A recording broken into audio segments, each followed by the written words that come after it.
Welcome to my channel. Start करते हैं आज की क्लासेस। ठीक है, स्वागत है आप सभी लोगों का। चलिए, तो आज की क्लासेस हम लेके आए हैं सिजी हिस्ट्री। और सिजी हिस्ट्री में आप देख रहे हैं कलचुरी कालीन शासन। ठीक है, और इस कलचुरी कालीन शासन की भाग 3 पार्ट 3 लेके आए हैं। ठीक है, तो देखेंगे क्या क्या चीज़ें हैं इसके अंतर्गत। तो हमने बात कर रहे थे लगातार विभिन्न शासकों की, रतनपुर के कलचुरी के विभिन्न शासकों की, फिर बाद में मूव करेंगे रायपुर के कलचुरी के विभिन्न शासकों के बारे में।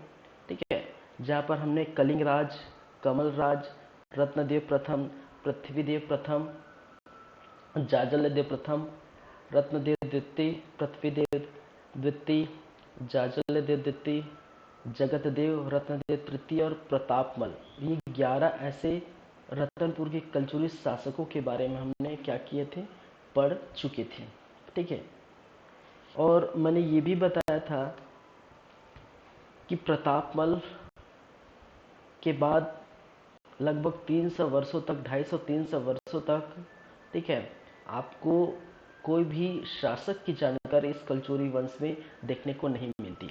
और इसीलिए इसको, इस समय को, प्रतापमल के बाद के जो समय है, उस समय को रतनपुर का या कलचुरी वंश का अंधकार का युग माना गया है, कहा गया है। ठीक है, चलिए, ये बात हमने की थी। और साथ में एक बात और मैंने कहा था कि जगन्नाथ एक व्यक्ति होते हैं बाद में, और जगन्नाथ के 2 पुत्र हुए थे। ठीक है, एक वीर सिंह और देव सिंह। ठीक है, और वीर सिंह को रतनपुर की जागीर सौंपी जाती थी और देव सिंह को रायपुर की जागीर। ठीक है, तो इसके बारे में मैंने पिछले क्लास में बता दिया था। ठीक है, चलिए, आज की क्लासेस जो होगी वो बहारेंद्र शाह से स्टार्ट करेंगे। बहारेंद्र शाह, कल्याण शाह, लक्ष्मण शाह, तख्त सिंह, राज सिंह, सरदार सिंह, रघुनाथ सिंह और मोहन सिंह। ठीक है, साथ ही साथ मोहन सिंह का कुछ षड्यंत्र यहाँ पर देखने को मिलता है।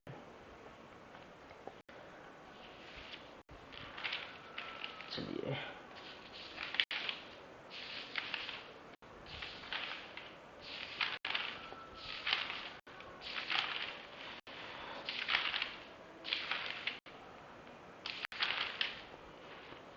चलिए स्टार्ट करें।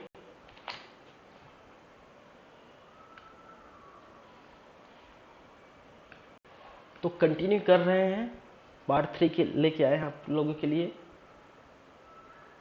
तो आज देखेंगे नंबर 12, और वो रहेगी बहारेंद्र शाह के बारे में। बहारेंद्र शाह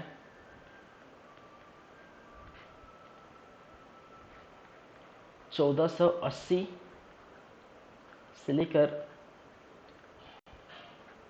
1444 ईस्वी। ठीक है,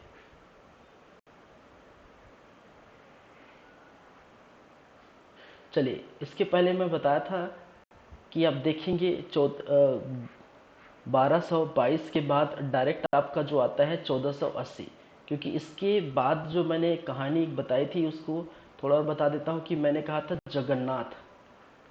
ठीक है, जगन्नाथ लगभग 1449 के आसपास जगन्नाथ नाम के एक व्यक्ति का जो है इतिहास देखने को मिलता है। कहाँ पर? इस छत्तीसगढ़ के इतिहास में। ठीक है, और जगन्नाथ के कहा जाता है 2 पुत्र थे। ठीक है, एक वीरभद्र, ठीक है, वीर सिंह देव, और दूसरा देव सिंह देव।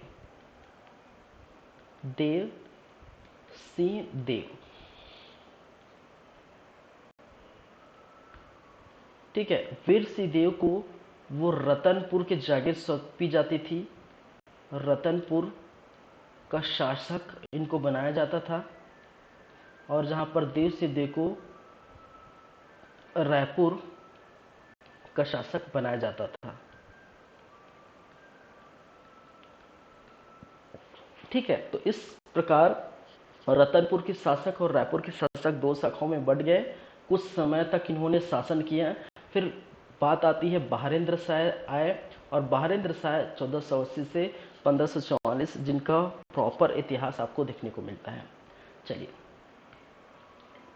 बारेंद्र शाह, ठीक है, इसके बारे में बात करें तो राजधानी,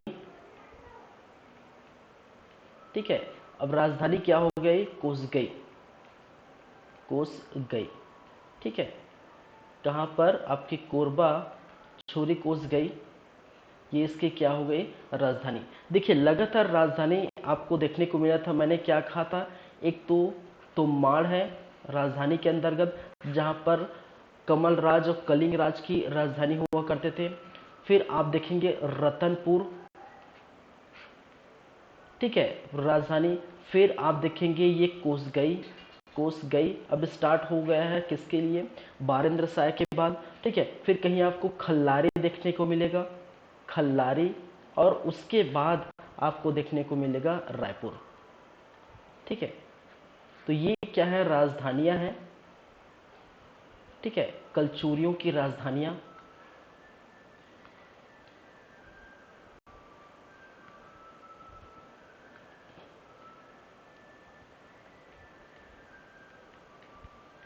कलचुरियों की राजधानियां, ये कई बार मैंने बताया था, उसको अच्छे से लिख लेते हैं।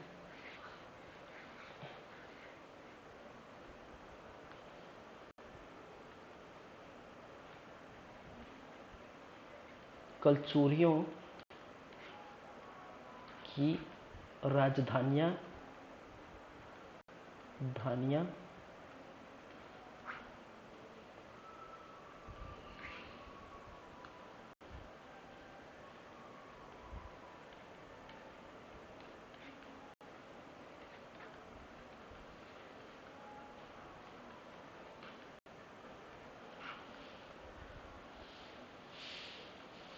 चलिए, एक मैंने बताया था, आप देखेंगे तुम्बाड़, जहाँ पर कलिंग राज और कमर राज की राजधानी हुआ करते थे। फिर आपको रतनपुर, ठीक है। थर्ड नंबर में आप देखेंगे छुरी कोसगई, कोसगई। फिर खल्लारी, फिर आपके आते हैं रायपुर,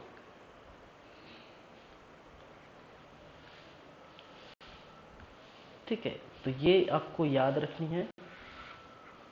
चलिए, तो राजधानी क्या है? छुरी कोसगई, पहली बात। दूसरी बात, इनके बारे में कुछ शिलालेख प्राप्त हुए हैं। शिलालेख, शिलालेख कहने का मतलब है शिलाओं पर लिखे गए लेख, ठीक है। पत्थर या शिलाओं पर आप लेख लिखते हैं, उसको हम शिलालेख कहते हैं। भारत में आपको पता है, भारत में सबसे प्रथम बार जो है सम्राट अशोक का शिलालेख अभिलेख देखने को मिला था, ठीक है। जो पत्थरों के क्या होते हैं, बने होते हैं, उसमें और जो है लेख लिखे गए होते हैं। तो सम्राट अशोक ने जो है जनताओं से रूबरू कराने के लिए, ठीक है, खुद जनता से रूबरू होने के लिए इन्होंने क्या किया था? लेखों के माध्यम से जनता से रूबरू हुए थे, ठीक है। तो ये याद रखिए। चलिए, शिलालेख अब बात करें तो ये रतनपुर, रतनपुर, जिसमें आपको एक देखने को मिला है कोसंगा, कोसंगा, और जिसमें दो शिलालेखों का देखने को मिला है कोसगई, कोसगई, और कोसगई में शिलालेखों की संख्या एक, ठीक है। तो इस प्रकार से 3 स्थानों पर रतनपुर, कोसगई और कोसंगा, 3 स्थानों पर शिलालेख देखने को मिला है। चलिए, चलिए, एक शिलालेख है कोसगई शिलालेख, ठीक है, कोसगई शिलालेख,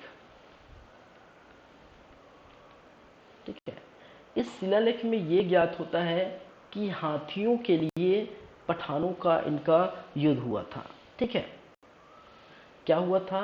हाथियों के लिए पठानों का और इनके बीच क्या हुआ था? युद्ध हुआ था, हड़प हुए थे, ठीक है।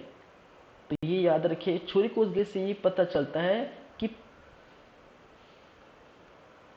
हाथियां पकड़ने हेतु, ठीक है, पकड़ने हेतु पठानों के बीच संघर्ष, ठीक है, पठानों के बीच क्या हुआ था? संघर्ष संघर्ष के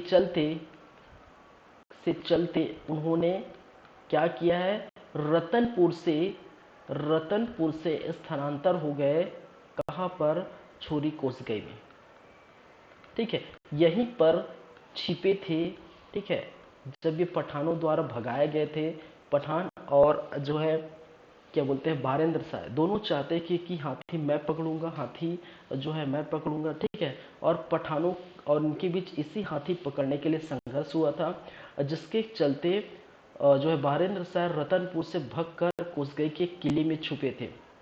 ठीक है, और इस कोसगई के किले में छुपे थे, फिर बाद में ये रतनपुर आए। नहीं, कहा जाता है कि इसी कोसगई को उन्होंने क्या बना लिया है, राजधानी बना लिया है, जो आप देख रहे हैं।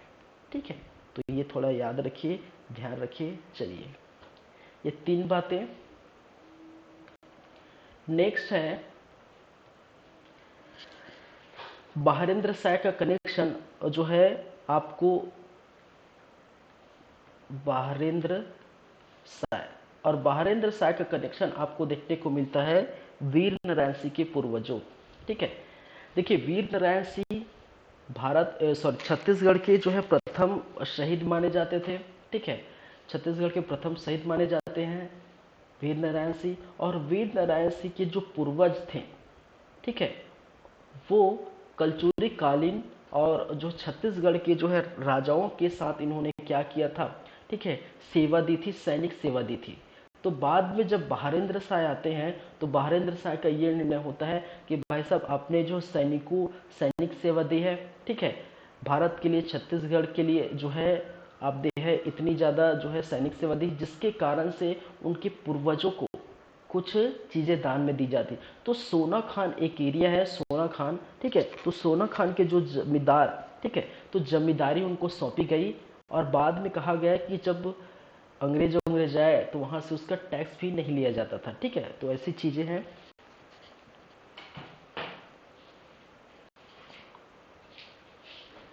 चलिए, तो मैंने क्या कहा, बहारेंद्र शाह, ठीक है, बहारेंद्र शाह के बारे में कहा जाता है कि उन्होंने, ठीक है, किसके, वीर नारायण सिंह, वीर नारायण सिंह के पूर्वजों को, सिंह के पूर्वजों को सैन्य सहायता के बदले, सैन्य सहायता के बदले सोना खान की जमींदारी सौंपी। ठीक है, सोना खान, और सोना खान आप जानते हैं ये जो है बलौदा बाजार में देखने को मिलता है। ठीक है, सोना खान की जमींदारी सौंपी।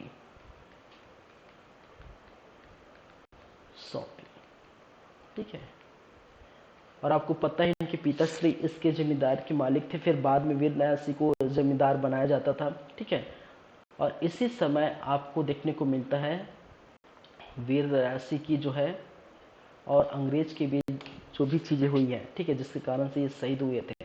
ठीक है, चलिए, तो वो जो है 1857 की क्रांति के समय हम बात करेंगे, कैसे इन्होंने उस समय अकाल पड़े थे, तो कैसे उन्होंने माखनलाल की जो है गोदाउन से कैसे वो अनाज चुराते हैं, और किस प्रकार से ये हड़प होती है अंग्रेजों इनके बीच, और जो जयस्तंभ चौक को इनमें फांसी दी जाती थी, वगैरह वगैरह हम बात करेंगे जब वीर राशि की बात करेंगे। ठीक है, ठीक है, तो बहारेंद्र शाह के बारे में ये कहा जाता है कि वीर नारायण सिंह के पूर्वजों को सैन्य सहायता के बदले उन्होंने जो है सोना खान, जो कि बलौदा बाजार के समीप देखने को मिलता है, तो वहाँ की जमींदारी सौंपी गई थी। ठीक है, तो ये याद रखिए।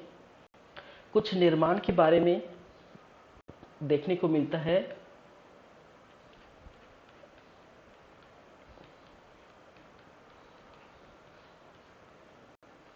निर्माण इन्होंने कुछ कराए थे। एक जो है चैतुरगढ़ का किला, चैतुरगढ़ का किला,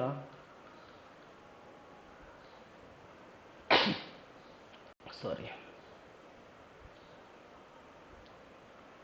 सेकंड महिषासुर मर्दिनी, महिषासुर मर्दनी, लाफागढ़,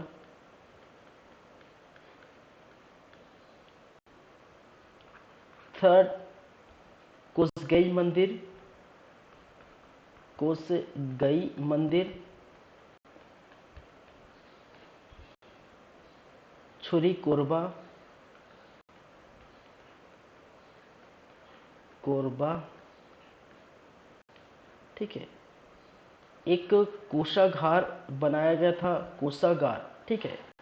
कोषागार, कोषागार कहने का मतलब है धन कोष को संग्रह करने का जो स्थान होता है, ठीक है। कोषागार बनाया गया था। राज्य की जो है आर्थिक संपत्ति को रखने के लिए कोषागार बनाया गया था। साथ ही साथ महामाया मंदिर, ठीक है, महामाया मंदिर, रतनपुर, ठीक है। और इस महामाया रतनपुर के सभागृह का जीर्णोद्धार, ठीक है, सभागृह का जीर्णोद्धार किसके द्वारा किया गया था? इस बहारेंद्र शाह के द्वारा। चलिए, तो ये चीजें याद रखें इनके बारे में।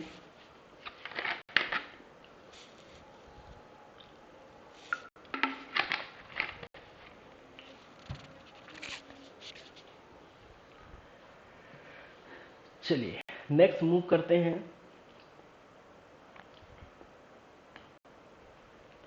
इसके बाद नंबर 13, और नंबर 13 है कल्याण साय।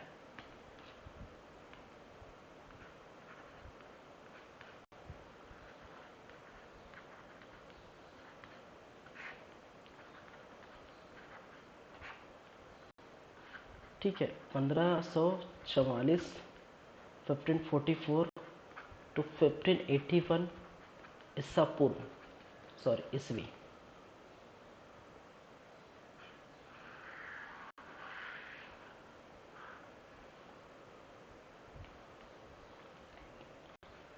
चलिए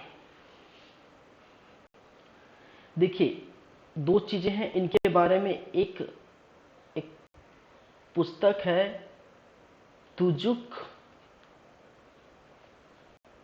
तुजुक ए जहांगीरी, जहांगीरी, ठीक है। दूसरी चीजें, एक है आपका गोपल्ला गीत, गोपल्ला गीत, ठीक है। किसकी है? सॉरी, ये जो है कल्याण साय की वीर गाथा है। ये क्या है?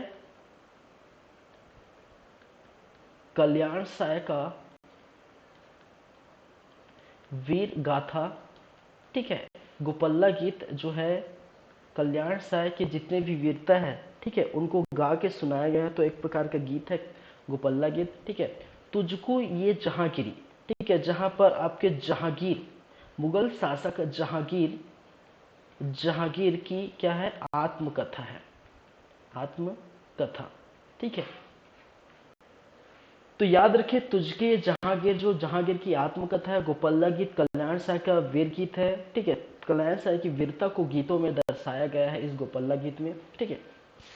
तो इन दोनों से ज्ञात होता है कि जो कल्याण साय है वो मुगल वंश के दरबार में, जहां पर जहांगीर के दरबार में 8 वर्षों तक अपना क्या किए थे, ठीक है, समय व्यतीत किए थे। चलिए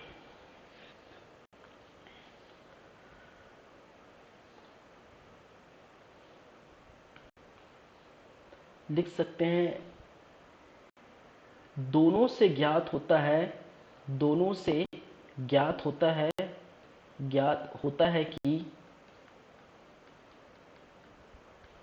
कल्याण साय, कल्याण साय जहांगीर के दरबार में 8 वर्षों तक, जहांगीर के दरबार में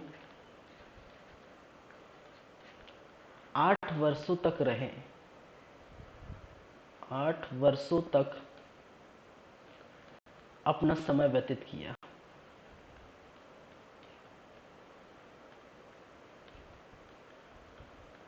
व्यतीत किया।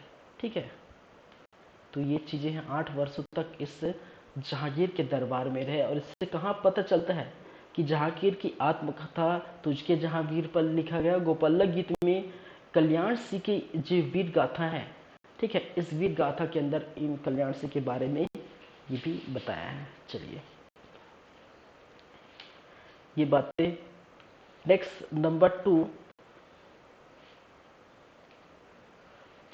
कहा जाता है कि राजस्व की जमींदारी प्रथा का जो है पुरानी शुरुआत किया गया था। ठीक है, राजस्व की जमींदारी प्रथा, जमींदारी प्रथा की शुरुआत,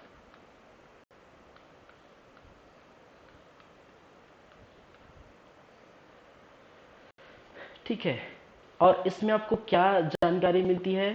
इसमें जानकारी मिलती है आपको प्रशासनिक व्यवस्था, ठीक है, राजस्व व्यवस्था और सैन्य व्यवस्था। प्रशासनिक, राजस्व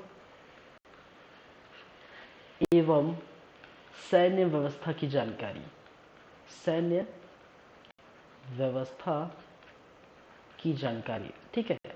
तो ऐसे जमींदारी प्रथा, राजस्व की जमींदारी प्रथा की शुरुआत की थी। और इसमें प्रशासन किस ढंग से चलाया जाता है, किस प्रकार से प्रशासन चलते हैं, ठीक है। राजस्व कहने का मतलब है जो आय व्यय का हिसाब, ठीक है, जितनी भी आर्थिक स्थिति है उसका हिसाब, तो राजस्व ये, ठीक है, पैसे की जो है चीज़ें यहाँ पर आ जाती है राजस्व में। तो उसकी गणना किस प्रकार से की जाती है, कितनी धनराशि थी, ठीक है, किस प्रकार से राज्यों में इस धनराशि का व्यय किया जाता था, ठीक है। फिर सैनिक कितने थे, किस प्रकार के सैनिक थे, घुड़सवार थे, पैदल सैनिक थे, या फिर सैनिकों को दी जाने वाली वेतन, ये सभी के बारे में यहाँ पर आपको राजस्व और जमींदारी प्रथा के अंतर्गत देखने को मिलती है। ठीक है, तो याद रखिए कल्याण से राजस्व की जमींदारी प्रथा की शुरुआत इनके द्वारा की थी। और इस जमींदारी प्रथा से वो, ठीक है, इस जमींदारी प्रथा के बाद उन्होंने एक चीज लिखी जिसको कहा जाता है राजस्व पुस्तिका। ठीक है, क्या है? राजस्व पुस्तिका।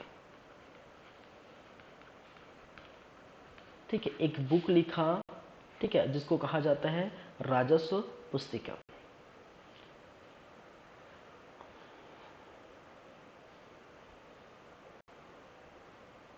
चलिए, इसी राजस्व पुस्तिका के आधार पर कहा जाता है, इसी, ठीक है, इसी पुस्तिका के आधार पर कहा जाता है कि इसी पुस्तिका के आधार पर अंग्रेज अधिकारी मिस्टर चिप्स, अंग्रेज अधिकारी मिस्टर, कौन है? जिस्म ने स्थायी बंदोबस्त के अंतर्गत, स्थायी बंदोबस्त, बंदोबस्त के अंतर्गत, ठीक है, रायपुर और रतनपुर को 18-18 गढ़ों में क्या किया गया था? विभाजित किया गया था। ठीक है, रायपुर एवं रतनपुर को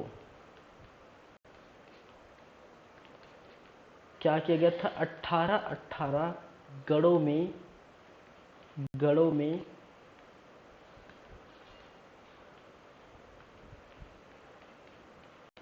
गढ़ों में क्या किया गया था? विभाजित किया गया था, विभाजित किया गया है।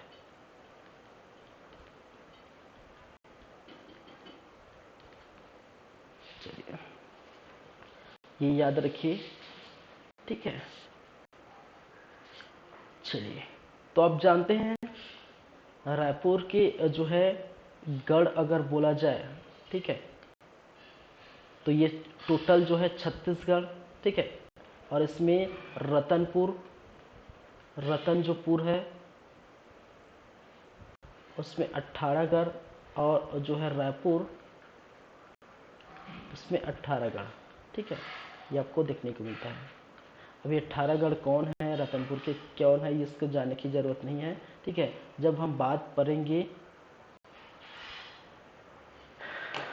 ठीक है, तब हम इसकी चर्चा करेंगे। चलिए, रतनपुर 18, रायपुर 18।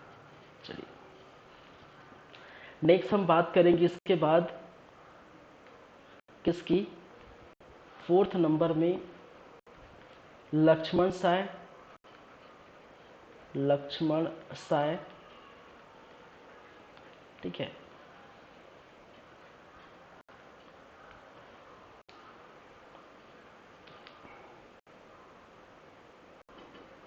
ज़्यादा कुछ नहीं है इसके अंतर्गत। आप देखेंगे बही खाता, बही खाता लेखा जोखा का इन्होंने क्या किया था, शुरुआत की थी। बही खाता एवं लेखा जोखा बजट प्रणाली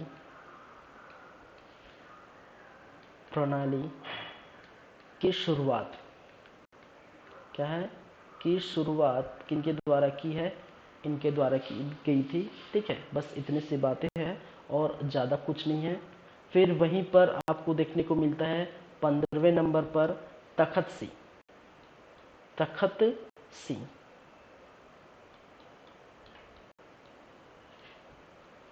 ठीक है। और तखत सिंह जो है 1685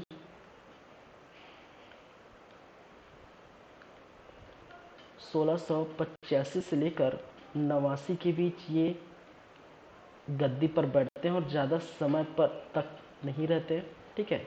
और ज़्यादा कुछ बातें भी नहीं है इसके लिए। चलिए, कहा जाता है कि औरंगजेब का समकालीन था। औरंगजेब का समकालीन। और औरंगजेब कौन है भाई, मुगल शासक औरंगजेब। और साथ ही साथ अब अपने नाम के हिसाब से इन्होंने, ठीक है, शहर बसाया था, ठीक है। कौन सा, तखतपुर। तखतपुर,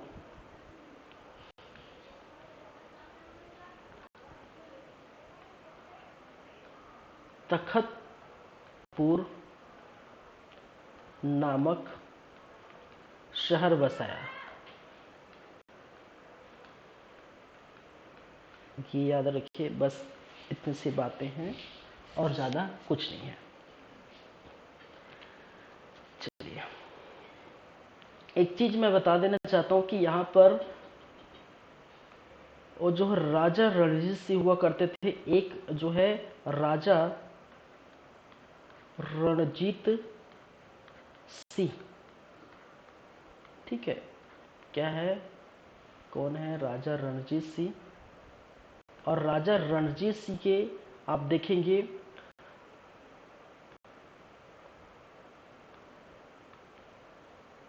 तो इनके 3 पुत्र,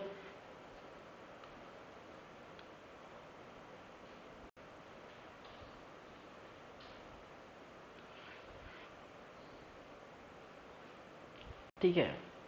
इस राजा रणजीत सिंह के कितने पुत्र थे, 3 पुत्र। और एक पुत्र जिसका नाम था, अभी देखिए जस्ट, तखत सिंह। क्या है, तखत सिंह।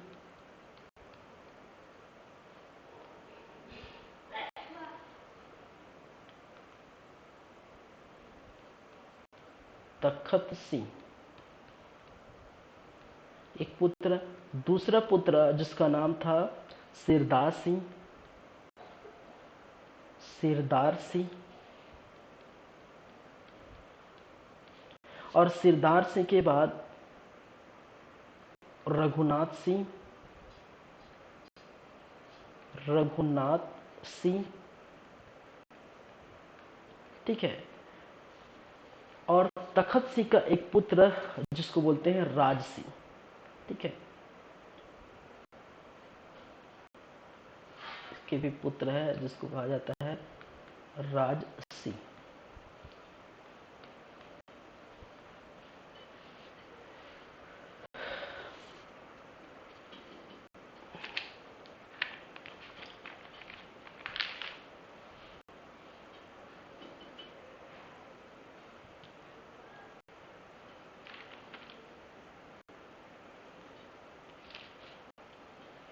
राजसी का पुत्र एक और पुत्र था, ठीक है, और इसको कहा जाता है विश्वनाथ सिंह, ठीक है, विश्वनाथ सिंह।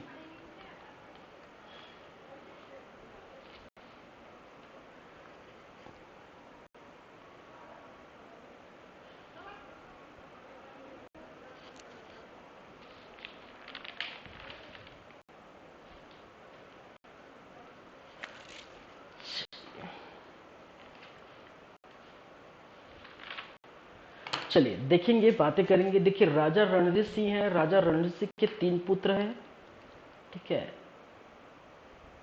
मैंने कहा इनके 3 पुत्र थे, और 3 पुत्र आप देख सकते हैं, ये इनके पुत्र है और ये इनके क्या है, पुत्र है,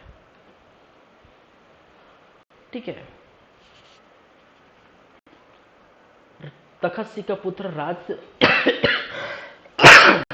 और राज सिंह का पुत्र विश्वनाथ सिंह। देखिए राजा रणजीत सिंह, देखिए यहां पर आपको देखने को मिला है तखत सिंह शासक बने थे, ठीक है, और तखत सिंह यहां पर शासक, और शासक के बाद, इस शासक के बाद शासक कौन बने, फिर शासक राज सिंह बने, ठीक है। किनके बाद, तखत सिंह के बाद आपको देखने को मिलेगा शासक फर्स्ट, शासक सेकंड यहां पर देखने को मिला है, शासक सेकंड अभी इस फिलहाल इस हायरार्की में, फिर शासक थर्ड, ठीक है, शासक नंबर थर्ड, और शासक नंबर जो है आपको देखने का फोर्थ, शासक नंबर फोर्थ, ठीक है। तो मेरा कहने का मतलब ये है कि तखत सिंह पहले शासक बने, फिर राज सिंह बने, ठीक है। राज सिंह का पुत्र विश्वनाथ, ठीक है, विश्वनाथ का जो है किसी बीमारी के चलते या किसी के चलते आकस्मिक क्या हो जाती है, निधन। ये सब बातें करेंगे फिलहाल है, ठीक है। आकस्मिक निधन हो जाती है, ठीक है, इसकी मृत्यु हो जाती है, तो जाहिर सी बात है विश्वनाथ ऐसे ही नहीं बनेगा क्योंकि इनकी मृत्यु हो गई। तो राज सिंह ये नहीं चाहते थे कि अब इनके बाद इनके नीचे तो विश्वनाथ नहीं है, तो राज सिंह, ठीक है, जो कि इनके बाद बनेंगे तो कौन बनेंगे, सिरदार सिंह, और सिरदार सिंह कौन है, इनके चाचा है। तो वो नहीं चाहते थे कि राज सिंह उनके चाचा जो है सिरदार सिंह इस गद्दी पर बैठे या कलचुरी का जो है शासक बने। इन्होंने इनवाइट किया था किसको, किसको, राज सिंह ने इनवाइट किया था किसको, मोहन सिंह को, ठीक है। मोहन सिंह जो कि रायपुर शाखा के, आप देखें रायपुर शाखा के अंतर्गत एक व्यक्ति जिसका नाम था मोहन सिंह, और मोहन सिंह इस समय मौजूद नहीं था, ठीक है। तो उस समय क्या थे, उस समय मौजूद नहीं था। जब उस समय मौजूद नहीं थे तो जाहिर सी बात है गद्दी पर एक न एक तो व्यक्ति बैठना पड़ेगा, ठीक है। तो गद्दी पर कौन बैठा, सिरदार सिंह बैठे, ठीक है। तो ये याद रखिए। उसके बाद रघुनाथ सिंह बैठे, ठीक है। चलिए तो ये बातें करेंगे एक एक करके।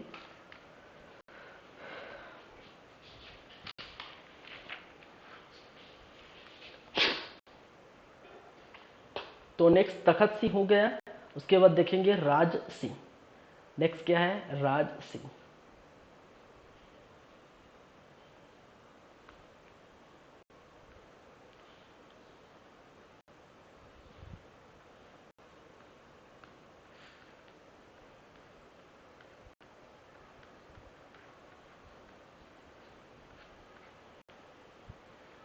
सोलह सौ नवासी से लेकर 1712 ईस्वी तक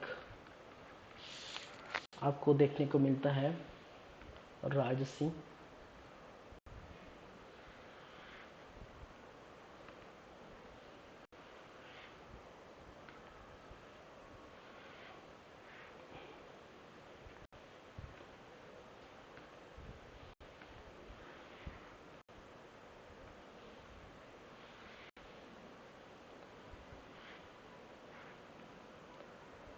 चलिए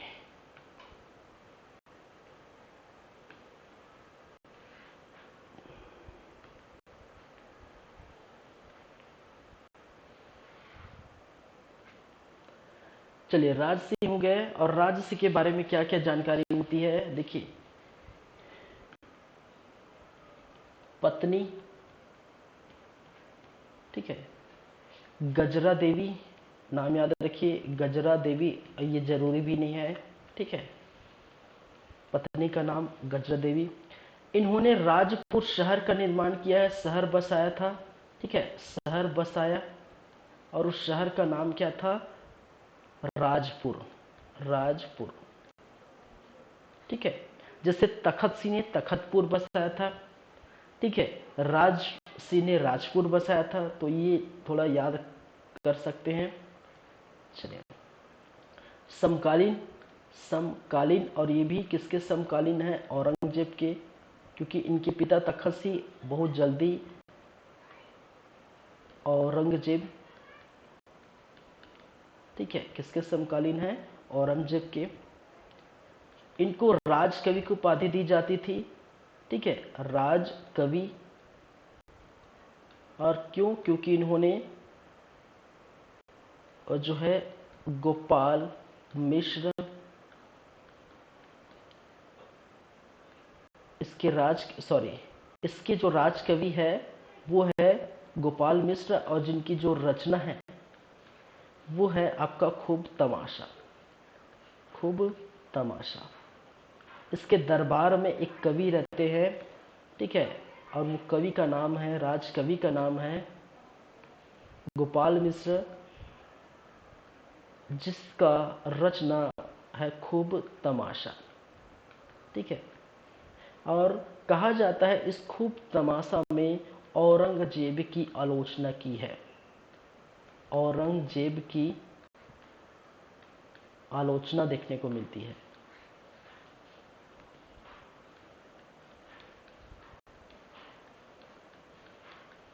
जेब की क्या है, आलोचना, इस खूब तमाशे में किया गया है। चलिए, कुछ निर्माण भी इन्होंने कराए थे।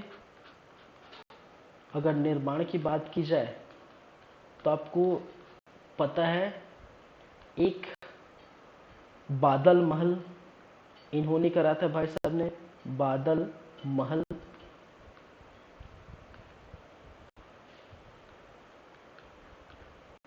बादल महल। और ये बादल महल कहाँ पर है, रतनपुर पर। नेक्स्ट जो है राजपुर, राजपुर या जूना शहर जिसको बोला जाता है, जूना शहर, इसका जो है निर्माण कराया था, ये भी कहाँ पर है, रतनपुर पर, ठीक है। तो बादल महल या फिर राजपुर जो मैंने यहाँ पर लिखा है, ठीक है, राजपुर शहर का निर्माण इनके द्वारा किया गया था। चलिए,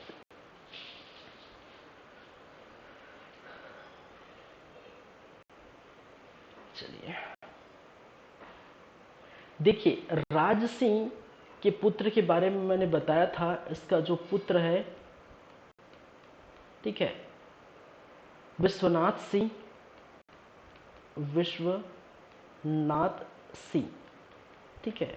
कहा जाता है कि राज सिंह का पुत्र विश्वनाथ सिंह है, ठीक है। इसी समय इनकी मृत्यु हो जाती है, आकस्मिक निधन हो जाता है।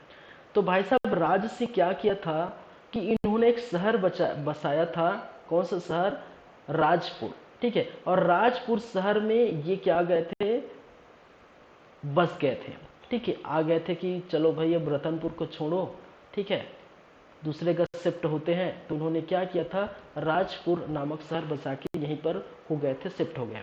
लेकिन इनकी जो है मृत्यु के बाद, जब इनकी मृत्यु होती है तो मृत्यु के बाद ट्रांसफर किया जाता है कहाँ पर, ये हो जाते हैं फिर से रतनपुर, पुनः, ठीक है, रतनपुर फिर ट्रांसफर हो जाते हैं, पुनः शहर बसाया, शहर में ये कुछ दिन तक रहे, ठीक है। बाद में ये पता चलता है कि विश्वनाथ का निधन हो गया आकस्मिक, और उनका मन यहाँ नहीं लगा, ठीक है, अकेलापन खाया जा रहा था, जो भी है, उनका मन यहाँ नहीं लगा, जिसके बाद वो उन्होंने निर्णय किया कि इस नए शहर को छोड़े, पुराने शहर जो रतनपुर था वहाँ पर चलते हैं। तो इस प्रकार दुखी और जो राजसी हैं फिर रतनपुर पर पुनः क्या कहे आ गए हैं। ठीक है, तो इस प्रकार से चलिए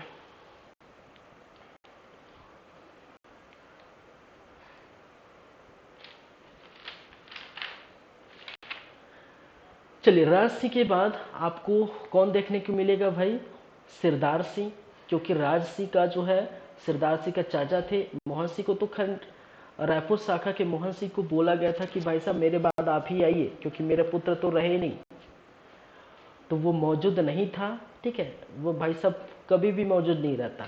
मोहन सिंह कभी शिकार करने चला जाता है, कभी जंगल में भटकने चला जाता है। जब रघुनाथ सिंह का समय आएगा तो भी वही चीज होगा, मोहन सिंह मौजूद नहीं रहेगा। ठीक है, तो अनलकी बोलिए इनको। ठीक है, जब गद्दी इनको मिलने वाली रहती है तो ये मौजूद नहीं रहते। ठीक है, बाद में किसी भी प्रकार से ये, ठीक है, इनके जरिए आपके मराठों के जरिए कुछ समय तक ये रहते हैं, जिसकी चर्चा हम करेंगे। चलिए, तो सिरदार सिंह के बारे में हम बात कर लेते हैं। इसके बाद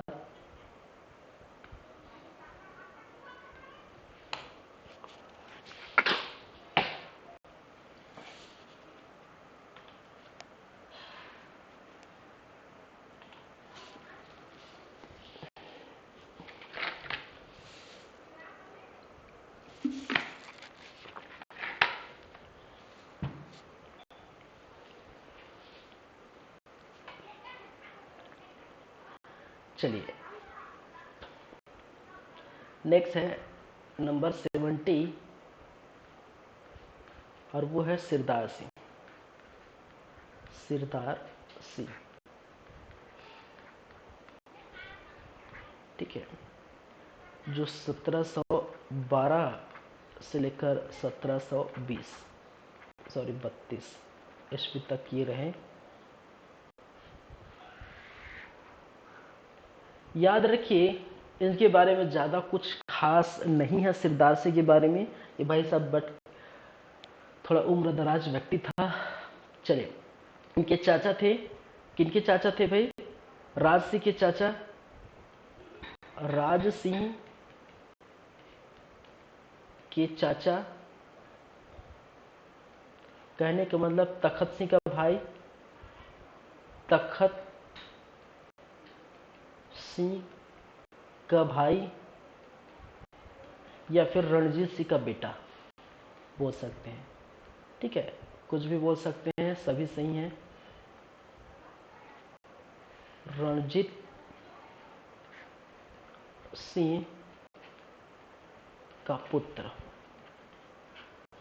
ठीक है, तो राज सिंह के चाचा बोल सकते हैं, तखत सिंह का भाई बोल सकते हैं, और रणजीत सिंह का पुत्र बोल सकते हैं। तीनों सही है। ठीक है, जो भी बोलना चाहिए। चलिए बात करें, बस इसमें कुछ खास बात नहीं है। 20 वर्षों तक क्या किया था, 20 वर्षों तक शासन किए थे। ठीक है, और इसकी शासन इतनी शानदार नहीं थी। ठीक है, बस रह के खाया पी के बैठे रहे। चलिए, कोई अन्य कार्य इनके द्वारा नहीं देखने को मिला है। ठीक है, और मैंने कहा था कि राज सिंह जब गद्दी पर थे तो राज सिंह और जो है पहली बार मोहन सिंह को बनाना चाहते थे। मोहन सिंह जो कि मैंने कहा रायपुर शाखा से बिलोंग करते थे। ठीक है, और इसी रायपुर शाखा से बिलोंग करते इसको क्या गया था, ये चुना गया था। ठीक है, राजा हेतु क्या किया है, चुना गया, लेकिन ये मौजूद नहीं था। ठीक है, समय पर क्या था, समय पर मौजूद नहीं था, मौजूद नहीं था। ठीक है, तो इनके बाद इनके चाचा, ठीक है, और जो चाचा थे वो था सिरदार सिंह। सिरदार सिंह, ठीक है, वो नेक्स्ट जो है शासक, अगला शासक यही बना, अगला शासक यही बना जो आप देख रहे हैं। और 20 वर्षों तक इन्होंने शासन किया। ज़्यादा कुछ खास बात नहीं, बस इतनी सी बातें हैं। ठीक है, चलिए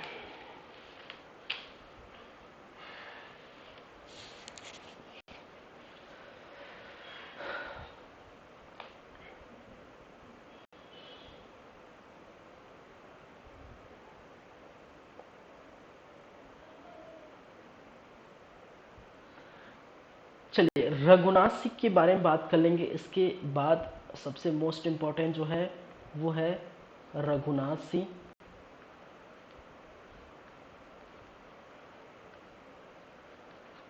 रघुनाथ सिंह 1732 से लेकर 41 तक। और इसके बारे में आपको पता है ना, भास्कर पंथ नामक जो है एक व्यक्ति, मराठा कालीन जो है भास्कर पंथ जब आते हैं तो रघुनाथ सिंह को जो है पदच्युत कर देते हैं और इन पर जुर्माना लगा दिया जाता था। ठीक है, चलिए कुछ अन्य बातें करेंगे। देखिए यहाँ पर मैं थोड़ा लेके चलता हूँ,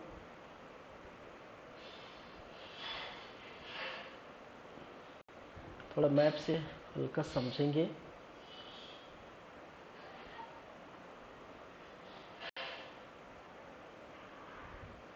चलिए, यह भारत, हमारा प्यारा भारत महान। चलिए यहीं पर कहीं पर आपको छत्तीसगढ़ दिखने को मिलेगा।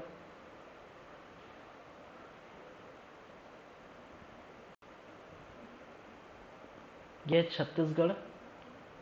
ठीक है, वैसे तो ऐसा रहता नहीं, लेकिन आप मान लीजिए, तो मैं इस प्रकार से बना देता हूँ।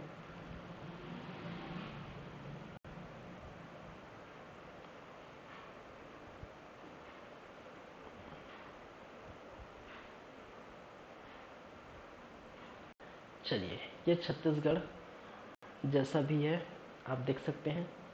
नीचे आएंगे तो आप जो पाएंगे थोड़ी सी दूर में आप देखेंगे महाराष्ट्र के एरिया। ठीक है, इस तरफ आएंगे तो कहीं ये जो है आपके मराठा शासक यहाँ पर आपको देखने को मिलता है। कहाँ पर? इस स्थान महाराष्ट्र में। यह है महाराष्ट्र। ठीक है, और यहाँ पर जो है मराठा देखने को मिलेगा। ठीक है, और मराठा में उस समय आपको देखने को मिलेगा रघुजी प्रथम। रघुजी प्रथम। ठीक है, मराठा शासक रघुजी प्रथम इस तरफ, और इसका जो है एक तरफ आप देखेंगे कर्नाटक के क्षेत्र में। ये कौन सा स्थान है? कर्नाटक। कर्नाटक। ठीक है, नेक्स्ट अगर बात करेंगे, इस समय आपको चर्चा आपको देखने को मिली है बंगाल में अलीवर्दी। ठीक है, ये बंगाल है, एक एक करके बात करेंगे। ये बंगाल है और बंगाल में है अली वर्दी खां। अली वर्दी। ठीक है, रघुजी प्रथम, और रघुजी प्रथम के एक सेनापति। ठीक है, इसका एक सेनापति, सेनापति और सेनापति है भास्कर पंत। भास्कर पंत, ऋषभ पंत नहीं भाई, भास्कर पंत। ठीक है, चलिए छत्तीसगढ़ में क्या स्थिति है भाई? छत्तीसगढ़ में आप देखेंगे जो रतनपुर का जो क्षेत्र है। ठीक है, एक है रतनपुर के क्षेत्र। क्या है? रतनपुर। और रतनपुर में आपका है रघुनाथ सिंह। ठीक है, कौन है? रघुनाथ सिंह। रघुनाथ सिंह क्या है? रतनपुर पर। और वहीं पर एक और जो है शाखा रायपुर, और रायपुर पर कौन है भाई? अमर सिंह। अमर सिंह। देखिए रायपुर का भी हम बात करेंगे, रायपुर शाखा की हम भी बात करेंगे, लेकिन फिलहाल अभी ठीक है। तो रतनपुर पर रघुनाथ सिंह, दूसरा रायपुर पर आपको देखने को मिलेगा अमर सिंह। वहीं पर बंगाल पर अलीवर्दी। ठीक है, महाराष्ट्र में रघुजी प्रथम। ठीक है, और सेनापति के भास्कर पंत। ठीक है, और सेनापति यहाँ पर जो है आप कहाँ पर? आपकी जो है नागपुर। नागपुर। ठीक है, नागपुर के एक सेनापति। ठीक है, भास्कर पंत। चलिए इतनी बातें हो गई। अब बात करते हैं आखिर क्या होता है। ठीक है, रघुनाथ सिंह के अंतर्गत ये कहानियाँ किस प्रकार से देखी जाती है। तो कहानी पर ले चलते हैं आपको। होता क्या है कि महाराष्ट्र है, ठीक है, और इस महाराष्ट्र में जो है उसका शासक फिलहाल था रघुजी प्रथम। रघुजी प्रथम अलीवर्दी बंगाल और मराठों के बीच कई वर्षों से ये युद्ध जारी था, और इस युद्ध के चलते बंगाल के अलीवर्दी को देना था टैक्स। ठीक है, टैक्स या कर देना था, जो लगातार ये दे नहीं पा रहे थे, दे नहीं रहे थे। रघुजी प्रथम वो बिजी हो जाते हैं कहाँ पर, कर्नाटक के संघर्ष में, कर्नाटक युद्ध में क्या हो जाते हैं, बिजी हो जाते हैं। और वो चाहते हैं कि इसका टैक्स, ठीक है, बंगाल का टैक्स सेनापति भास्कर पंत लेके आए, ठीक है, या जो भी है वो बात करें। ठीक है, चलिए, तो चिट्ठी का कोई जवाब नहीं आया। ठीक है, टेलीफोन तो था ही नहीं। भाई साहब भास्कर पंत बोलते हैं कि चले भाई मिल के आते हैं, क्या बात है। ठीक है, कहा जाता है कि जब भास्कर पंत यहाँ से निकले, ठीक है, तो वो टैक्स करने के लिए निकले थे, लेकिन यही रास्ते पर आपको देखने को मिलता है कहाँ पर, रतनपुर। रतनपुर उस समय इतनी अच्छी जो है अर्थव्यवस्था बन चुकी थी, इतनी अच्छी जो है इकोनॉमिक डेवलप हो चुका था। ठीक है, तो देखिए कोई भी शासक, ठीक है, किसी नीचे वाले शासक निम्न शासक को दबाया जाता है, हमेशा यही बात हुई। एक जो है अच्छे शासक, एक शक्तिशाली शासक अपने आसपास के पड़ोस के जो निम्न शासक है उसको लगातार जो है उनका क्या किया जाता है, दबाया जाता है उनको। ठीक है, तो इसी के चलते भास्कर पंत ने ये निर्णय लिया कि उन्होंने क्या किया, रास्ते में हम क्या करें, रतनपुर के जो है शासक रघुनाथ सिंह को हम क्या करते हैं, ठीक है, को पदच्युत कर देते हैं, उसको कुर्सी से हटा देते हैं, और यहाँ पर भी मराठों का जो है वर्चस्व कायम रहना चाहिए। तो इस प्रकार से प्रथम बार, ठीक है, प्रथम बार 1741 को प्रथम बार आपको क्या देखने को मिला था कि रघुजी प्रथम का सेनापति भास्कर पंत रतनपुर के शासक रघुनाथ सिंह को क्या किया था, पद से हटा दिया था। ठीक है, और देखिए यहाँ पर एक बात और है, मैंने कहा था कि रायपुर पर अमर सिंह आपको देखने को मिलता है। ठीक है, लेकिन जो रायपुर की अमर सिंह है वो थोड़ा से भी हरकत नहीं करते, उनके ही शाखा है भाई साहब, ये रतनपुर कलचुरी की शाखा है। ठीक है, रायपुर जो है कलचुरी की शाखा है, ये पर जो है रायपुर जो है कलचुरी की शाखा है, लेकिन फिर भी से दोनों के बीच जो है कोई भी अंडरस्टैंडिंग नहीं है। दोनों, जब रघुनाथ सिंह को पद से हटाया जाता है तो उनका विरोध अमर सिंह के द्वारा नहीं की जाती। ठीक है, वो शांत जो है क्या करते हैं, बैठे रहते हैं। 1750 तक ये भी भाई साहब अमर सिंह बैठे थे, फिर मराठों द्वारा इनको भी क्या किया जाता है, हटा दिया जाता है। ये 1750 तक ये बैठे रहते हैं, और ये आपको देखने को मिलेगा 1741। ठीक है, चलिए, तो ये कहानी है बेसिकली रघुनाथ सिंह की। तो और क्या क्या बातें हैं इसके अंतर्गत हम देख लेते हैं। तो पहली बात आती है, ये तो सिरदार सिंह का भाई है, सिरदार सिंह का क्या है, भाई है। दूसरी बात 1741 का समय है, और मैंने जो बताया वही आप लिख सकते हैं। ठीक है, रघुजी प्रथम के सेनापति भास्कर पंत ने, ठीक है, क्या किया था, बंगाल अभियान के चलते, अभियान के तहत, ठीक है, रघुनाथ सिंह को ठीक है, सिंह पर हमला कर दिया, हमला कर पद से हटा दिया। क्या क्या, पद से हटा दिया। ठीक है, जितना भी मैंने समझाया है लिखना आपको वही है और कुछ नहीं है। ठीक है, देखिए कहा जाता है कि देखिए रघुनाथ सिंह चूंकि कितने वर्ष के थे, 68 वर्ष के। ठीक है, रघुनाथ सिंह कितने वर्ष के थे, 68 वर्ष के। तो 68 वर्ष का जो है बुजुर्ग, पहली बात है देखिए ये कितने वर्ष के थे, मैंने कहा कि 68 वर्ष के थे। और साथ ही साथ कहा जाता है कि इनका एक पुत्र था और पुत्र का नाम वो जो है देखने को नहीं मिलता। पुत्र इनके एकमात्र पुत्र की क्या हो गई थी, मृत्यु हो गई थी। ठीक है, तो भाई साहब एक तो पहली बात तो ये बूढ़ा था, बूढ़ा व्यक्ति था, 68 वर्ष का व्यक्ति। ठीक है, ले देकर चल पाएगा। ठीक है, ले दे के क्या करेगा, ये चलेगा। ठीक है, उसमें भी ये दूसरे दुश्मन से, नौजवान दुश्मन भास्करपन से ये लड़ पाएगा, नहीं लड़ पाएगा। तो पहली बात ये 68 वर्ष का था, बूढ़ा व्यक्ति था। दूसरी बात, ठीक है, ये अपने पुत्र की जो है मृत्यु के वियोग में बहुत दुखी था। ठीक है, लगातार ये बीमार पड़ रहे थे। कहा जाता है कि 68 वर्ष होने के कारण, अपने पुत्र की मृत्यु के कारण जो है बहुत दुखी था। जैसे ही वो हमला किए आए, भाई साहब ले लो, जो लेना है ले लो, मारना है मार दो। ठीक है, ये प्रॉपर ये भाई साहब सरेंडर कर देते हैं। रघुनाथ सिंह क्या कर देते हैं, ये पूरी तरह से आत्मसमर्पण कर देते हैं। किसको, भास्कर पंत।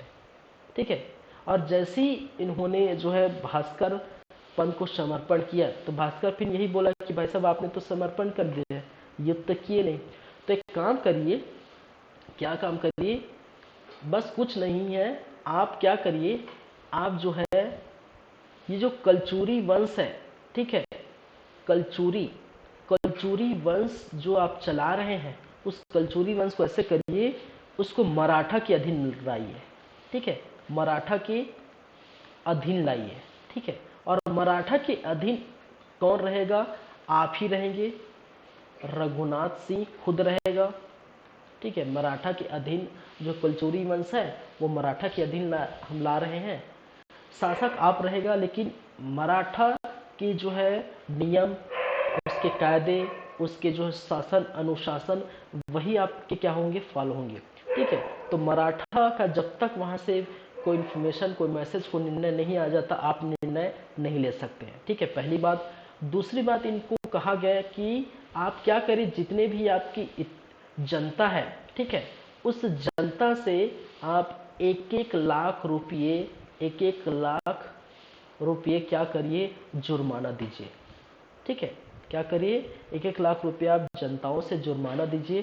साथ ही साथ जितने भी धन हैं, ठीक है, जितने भी धन हैं, जितने भी पैसे हैं, ठीक है, जितने भी जो भी आपके जो इकोनॉमी है, ठीक है, जो धनराशि है, ठीक है, उनको हमें दीजिए। ठीक है, तो इसको भी क्या कर लेते हैं, लूट ले जाते हैं।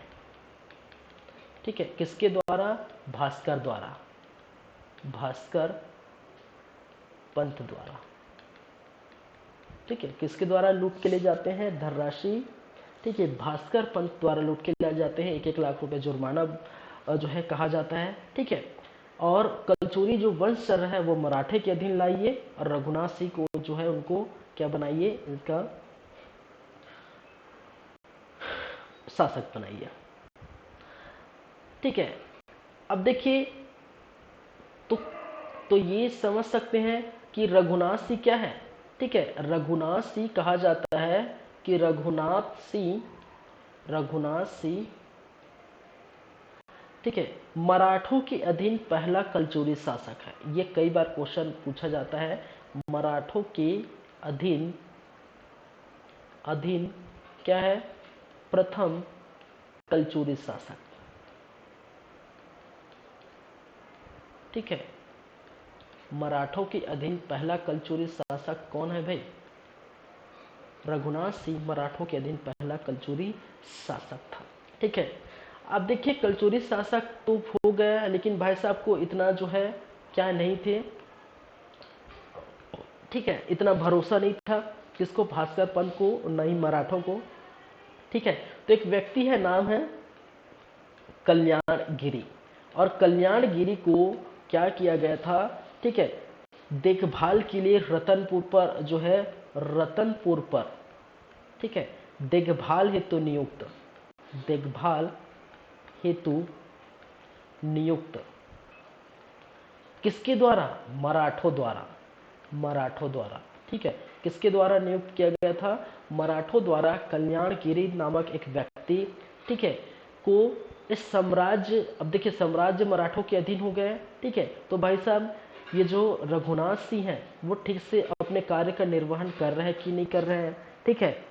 तो इस प्रकार से कल्याणगिरी नामक एक व्यक्ति को क्या किया गया था? नियुक्त किया गया था। बाद में रघुनाथ सिंह बहुत त्रस्त खा जाते हैं, क्यों? क्योंकि बार बार जो है कल्याणगिरी उंगली करते रहता है, ठीक है, समझ रहे ना, उंगली करते रहता है मतलब, ठीक है, बार बार रघुनाथ सिंह के कार्यों पर, ठीक है, उनके निर्णयों पर जो है लगातार जो है कल्याणगिरी दखल देते हैं, जिसकी वजह से बहुत हताशा देखने को मिलती है, ठीक है।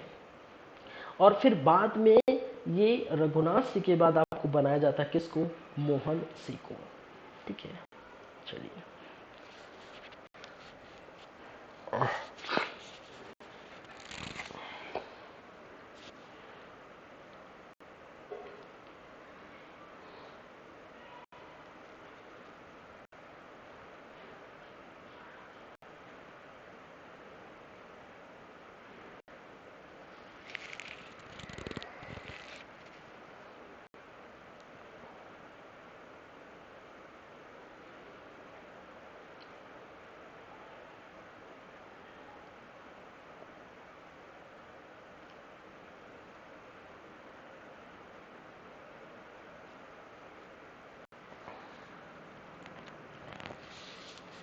चलिए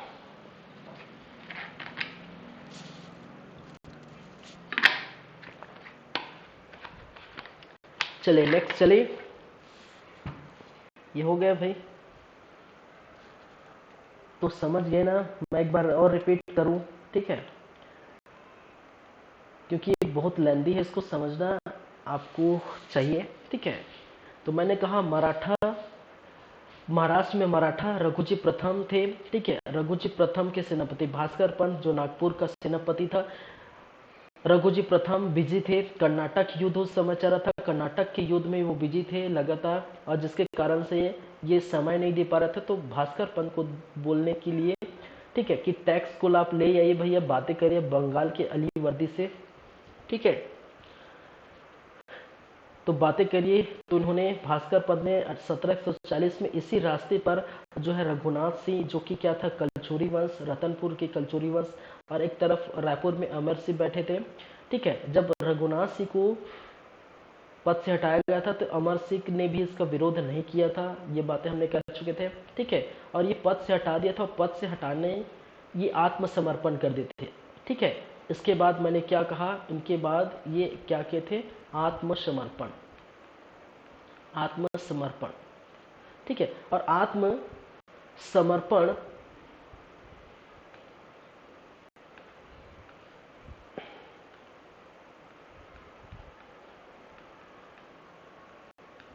क्या किए थे? आत्मसमर्पण कर दिए थे। और आत्मसमर्पण किस कारण से किए थे? 68 वर्ष की जो है उनकी आयु हो गई थी, बुढ़े हो गए थे, और उनके पुत्र की मृत्यु हो गई थी, जिसके कारण से दुखी था, ठीक है। तो भाई साहब आत्मसमर्पण कर दिया। और कहा जाता है आत्मसमर्पण करने के बाद, ठीक है, इनको मराठों के अधीन, कलचुरी वंश को मराठों के अधीन जो है लाया जाता है, ठीक है। किसके अधीन? मराठों के जो है अधीन लाया जाता है। और रघुनाथ सिंह को यहाँ का जो है शासक आपको फिर से पुनः बनाया जाता है, जो कि मराठों के अधीन होता है। फिर साथ ही साथ जनताओं से 1-1 लाख रुपए जुर्माना ये है क्या करते हैं, जनताओं से मांगते हैं। फिर साथ में जितने भी जो है धनराशि थी, ठीक है, जितना भी कोष था उसको सबको लूट ले जाते हैं भास्कर पंत द्वारा। और रघुनाथ सिंह के बारे में आप समझिए कि रघुनाथ सिंह मराठों के अधीन प्रथम जो है ऐसा था कलचुरी जो है शासक था, ठीक है। कई बार ये क्वेश्चन पूछा जाता है, ठीक है। और एक व्यक्ति जिसका नाम है कल्याणगिरी, रतनपुर के देखभाल के लिए किया गया था, और लगातार कल्याणगिरी जो है क्या करते थे, ठीक है, इनकी जो है कार्यों में दखल देते थे। और बाद में फिर रघुनाथ सिंह को फिर से पद से हटाया जाता है जब बात आती है बंगाल का जो है सेकंड अभियान जो 1745 के आसपास आपको देखने को मिलता है। और यहाँ पर रघुनाथ सिंह को हटाकर मोहन सिंह को क्या कर दिया जाता है, ठीक है, रतनपुर की जागीर या रतनपुर का शासक बनाया जाता है, ठीक है। और यहाँ पर आपको देखने को मिलता है प्रॉपरली मोहन सिंह का षड्यंत्र, ठीक है। चलिए इसके बाद वही देखेंगे मोहन सिंह और उनके षड्यंत्र, ठीक है। नेक्स्ट है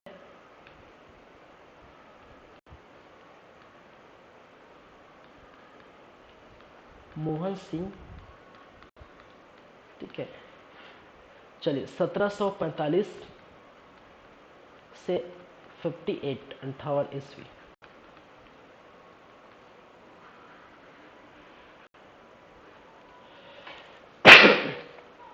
सॉरी। चलिए कुछ चीज़ों पर और हम बात करेंगे।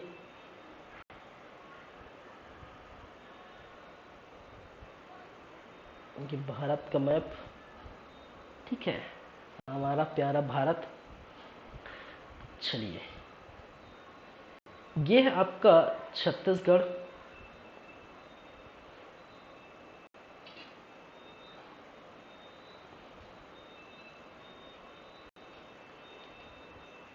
ठीक है।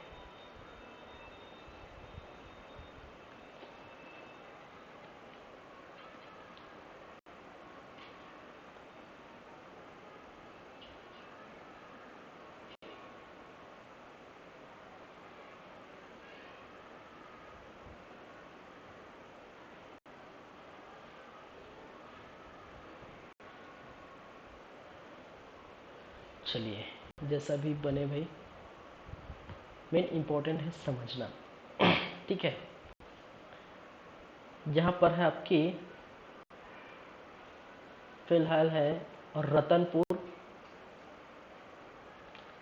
और रतनपुर में जो शासक है वो है अभी रघुनाथ सिंह। क्या है? रघुनाथ सिंह।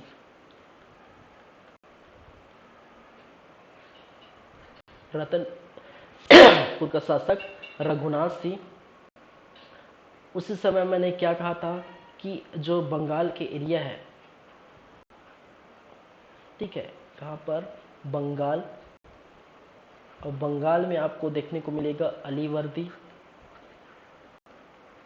अलीवर्दी, ठीक है। फिर इस तरफ आपको देखने को मिलेगा मराठा, ठीक है।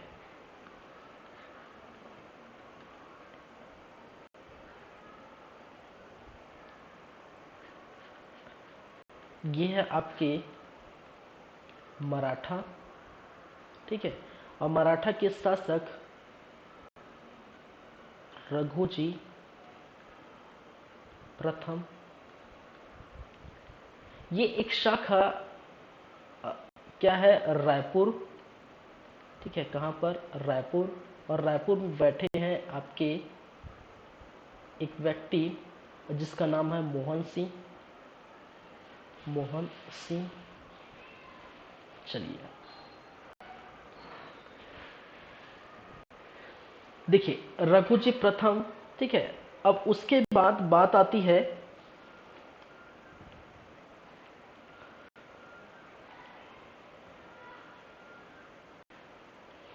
चलिए उसके बाद बात आती है रघुजी प्रथम। रघुजी प्रथम अब चाहते हैं कि बंगाल से फिर हमें युद्ध आपको, ठीक है, बंगाल से युद्ध किया जाए, ठीक है। तो बंगाल का अभियान आपको देखने को मिलेगा यहाँ पर,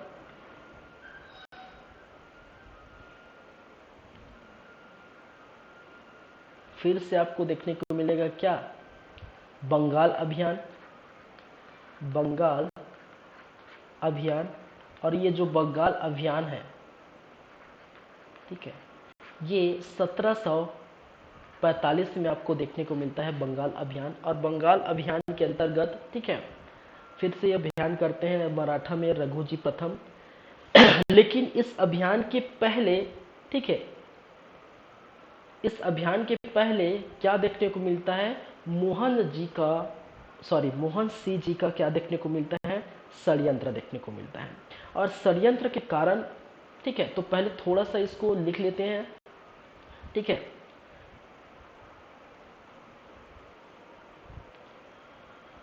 मोहन सिंह का षड्यंत्र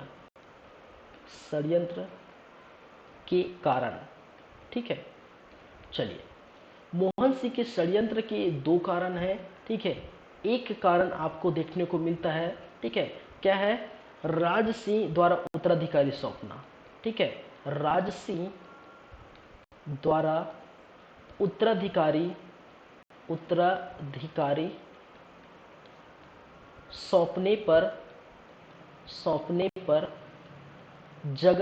सौंपने पर वह मौजूद नहीं था, ठीक है, मौजूद नहीं था।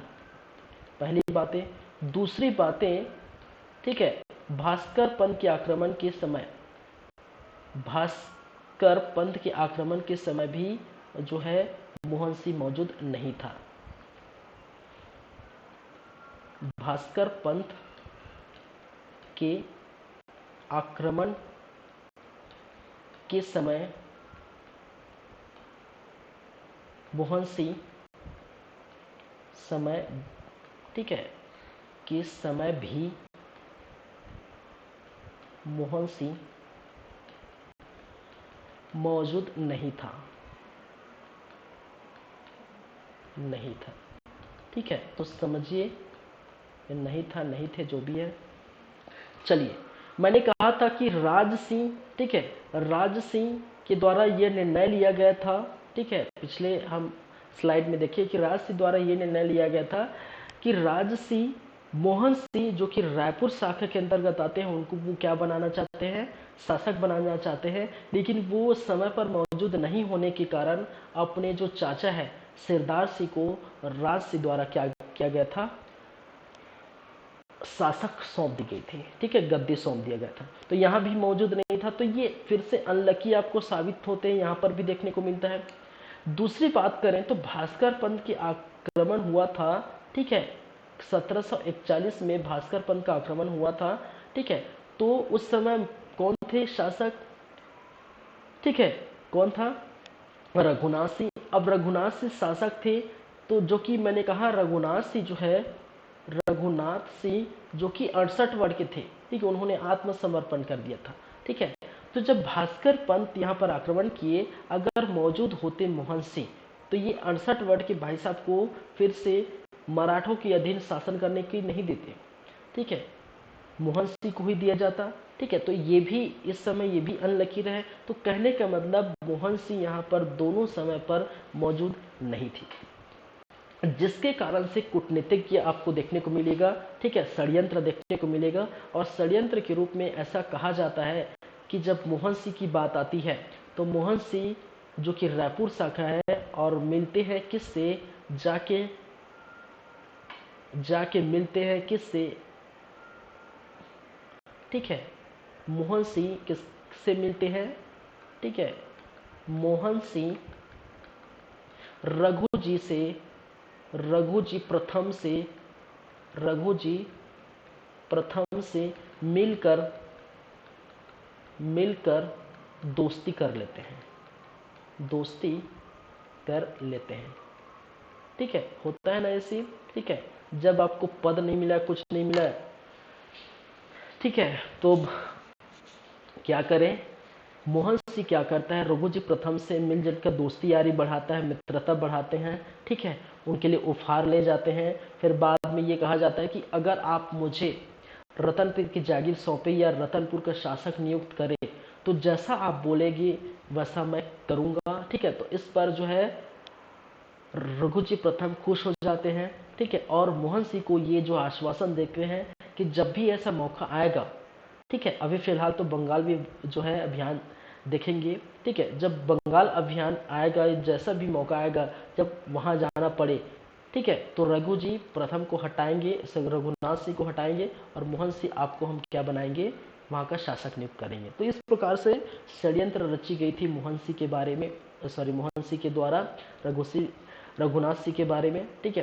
तो कहा जाता है कि 1745 में जब बंगाल अभियान पर ये जाते हैं तो यहाँ पर जो है रघुनाथ सिंह जो कि रतनपुर पर कार्यरत है, ठीक है, यहाँ के शासक है। तो इस रघुनाथ सिंह को यहाँ से पद से क्या किया जाता है, हटा दिया जाता है, हटाया जाता है, ठीक है। और यहाँ पर पद क्या है, पद सौंप दी जाती है किसको, पद सौंप दिया जाता है किसको, मोहन सिंह को। तो इस प्रकार बोल सकते हैं मोहन सिंह को पद सौंप दिया जाता है। और 58 तक, जब तक मोहन सिंह की मृत्यु नहीं हो जाती तब तक मोहन सिंह एक प्रकार का क्या बोल सकते हैं जो है मराठा के अधीन शासक बनते हैं। उसके बाद पूरी की पूरी जो है कलचुरी शासक मराठों के अधीन हो जाता है। तो इससे क्या पता चलता है, इससे पता चलता है कि मोहन सिंह इस समय जो कलचुरी शासक के जो है क्या है, अंतिम शासक थे, मराठों के अधीन अंतिम शासक, ठीक है, बोल सकते हैं मराठों के अधीन अंतिम कलचुरी शासक, ठीक है, मराठों के अधीन अंतिम कलचुरी शासक, ठीक है। तो मराठों के अधीन अंतिम कलचुरी शासक कौन है भाई, वो है आपके मोहन सिंह। चलिए,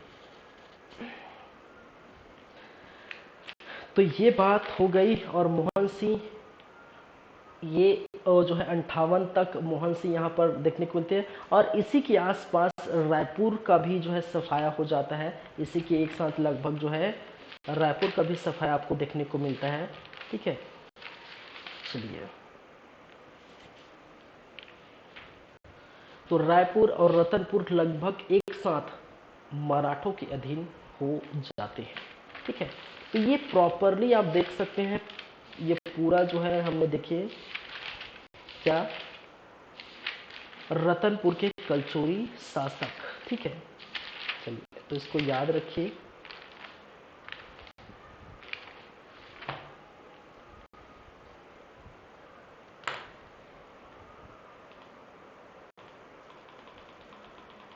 तो लगभग हमने आज ये सब तो कल देख लिए, ठीक है।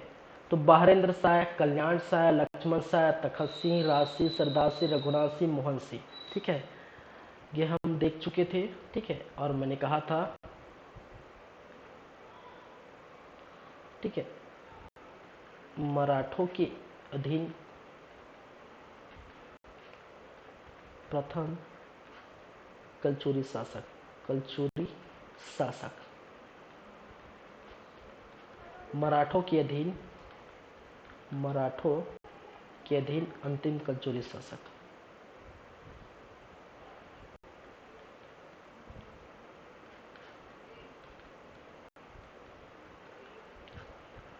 अंतिम कलचुरी शासक। चलिए, तो लगभग मोहन सिंह देख लिए, ठीक है। ये सभी आप याद रखिए भाई, ध्यान रखिए।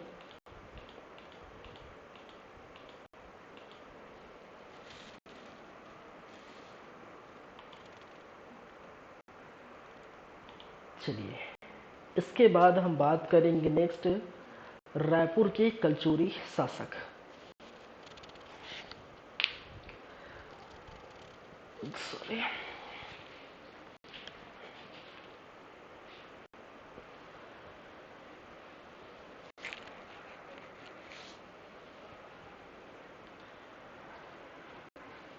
चलिए, नेक्स्ट है जो बात करेंगे वो है रायपुर के कलचुरी शासक, ठीक है। तो पहले रतनपुर के देखिए, मैंने कहा था दो शाखाओं में डिवाइड है, एक रतनपुर के कलचुरी शासक और दूसरा रायपुर के कलचुरी शासक, ठीक है। चलिए, थोड़ा मैंने बार बार मैंने बोला था, ठीक है, 14वीं शताब्दी का समय है, ठीक है।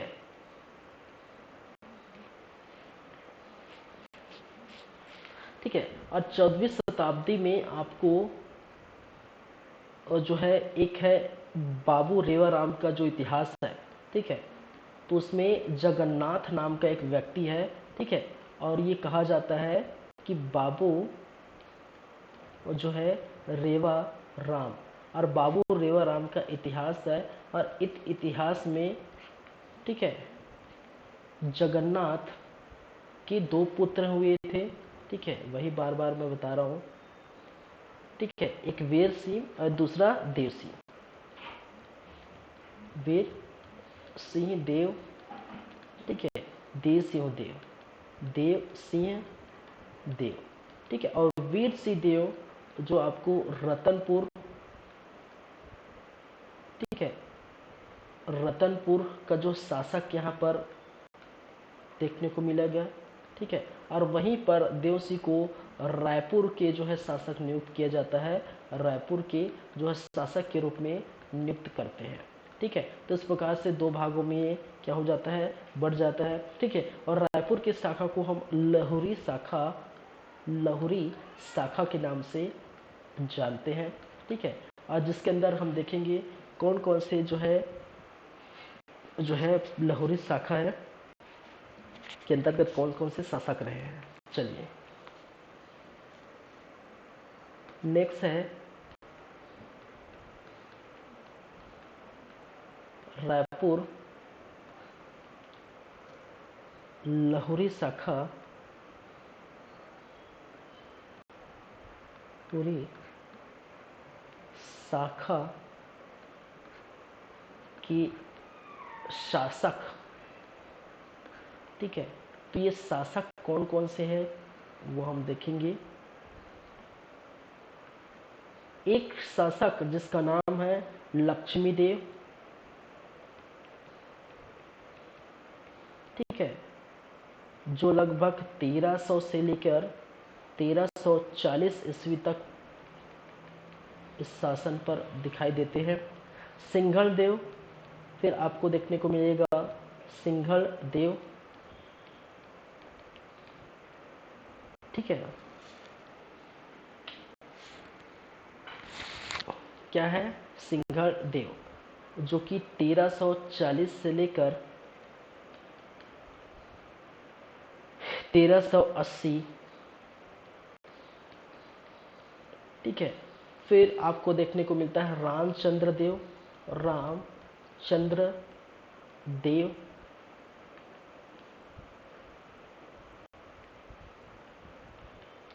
क्या है, रामचंद्र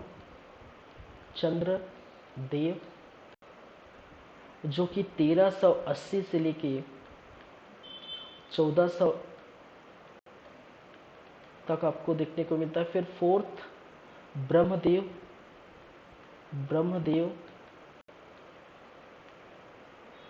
ठीक है, 1400 से लेकर 1420 ईस्वी तक। फिर केशव देव, ठीक है, और केशव देव 1420 से लेकर 1428, ठीक है, ये बात करेंगे। फिर देखेंगे अमर सिंह देव, ठीक है, फिर ये 1741 से लेकर 1753, ठीक है। कहा जाता है कि इनकी ज़्यादा जानकारी नहीं मिलती, कहा जाता है कि लगभग ये 22वें ऐसा शासक थे, ठीक है, और दोनों के मध्य जो है, इनके मध्य जो है 16 शासकों ने शासन किया, परंतु प्रॉपर जानकारी नहीं है, परंतु पूरी जानकारी उपलब्ध नहीं है,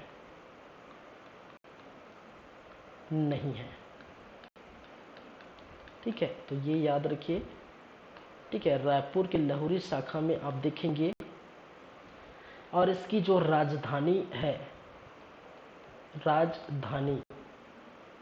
ठीक है, ये है खल्लारी। चलिए, तो रायपुर लहुरी शाखा में तो आपको देखने को मिलेगा लक्ष्मी देव 1300 से 1340, सिंघल देव 1340 से 1380, रामचंद्र देव 1380 से 1400, ब्रह्मदेव 1400 से लेकर 1420, केशव देव 1420 से 1428 और अमर सिंह देव, ठीक है, ये 28 से 38 है, 38।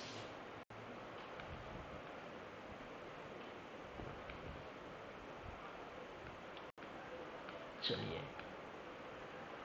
तो यही है लाहौरी शाखा, एक एक करके हम बात करेंगे, ठीक है। चलिए, लेकिन टाइम नहीं है हमारे पास फिलहाल, क्योंकि बहुत सारी चीज़ें हम देख चुके हैं और समय तो यहाँ पर होने वाला है। तो पार्ट 3 कलचुरी शासक देख रहे हैं, फिर रतनपुर की इतनी सारी चीज़ों पर हमने चर्चा किए थे, प्रमुख शासकों पर, ठीक है। तो नेक्स्ट क्लास में देखेंगे आपके जो है रायपुर के लाहौरी शाखा के बारे में, ठीक है। चलिए, तो नेक्स्ट क्लास क्या होने वाली है,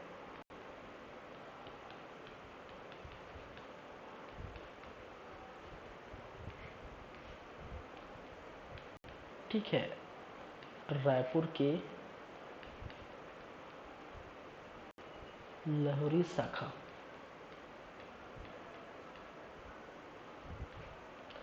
या कलचुरी,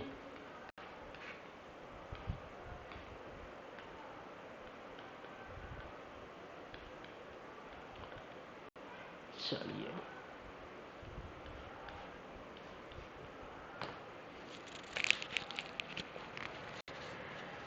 जल्दी फिर बात करते हैं अगली क्लास में। पढ़िए अच्छे से। अभी तो फिलहाल रिकॉर्डिंग क्लासेस जारी है, 2-4 दिन अभी रिकॉर्डिंग क्लासेस चलेगी, ठीक है। कुछ समय तक आप वेट करिए, ठीक है। फिर लगातार लाइव क्लासेस आपको देखने को मिलेगा, ठीक है। अभी तो जो है रिकॉर्डेड है, रिकॉर्डेड क्लास अभी चल रहा है, ठीक है। तो 2-3 बाद लगातार आपको लाइव क्लास आपको देखने को मिलेगा, ठीक है। तो लाइव क्लास आपको सीजी आपको देखने को मिलेगा, और दूसरा नंबर पर जो है आपको बायोलॉजी देखने को मिलेगा, ठीक है। और जैसे ही ख़त्म हो जाएगा, ठीक है, तो फिर बायोलॉजी के बाद फिजिक्स हम देखेंगे, फिर केमिस्ट्री देखेंगे, ठीक है। बायोलॉजी, फिजिक्स, केमिस्ट्री, फिर एनवायरनमेंट, इकोलॉजी, ठीक है, टेक्नोलॉजी, और सीजी जैसी ख़त्म होगा, फिर सीजी हिस्ट्री के बाद हम बात करेंगे इंडियन हिस्ट्री, ठीक है। इंडियन हिस्ट्री, यहाँ से क्वेश्चन बहुत बार पूछे जाते हैं, सीजी हिस्ट्री, इंडियन हिस्ट्री, ठीक है। फिर आप देखेंगे कुछ हिंदी की क्लासेस, ठीक है। फिर जियोग्राफी, ठीक है, और constitution, geography, Hindi, Indian history, CG history, ठीक है। चलिए, biology, physics, chemistry, environment, ecology, सारे सब्जेक्ट मैं ही पढ़ाऊँगा। चलिए,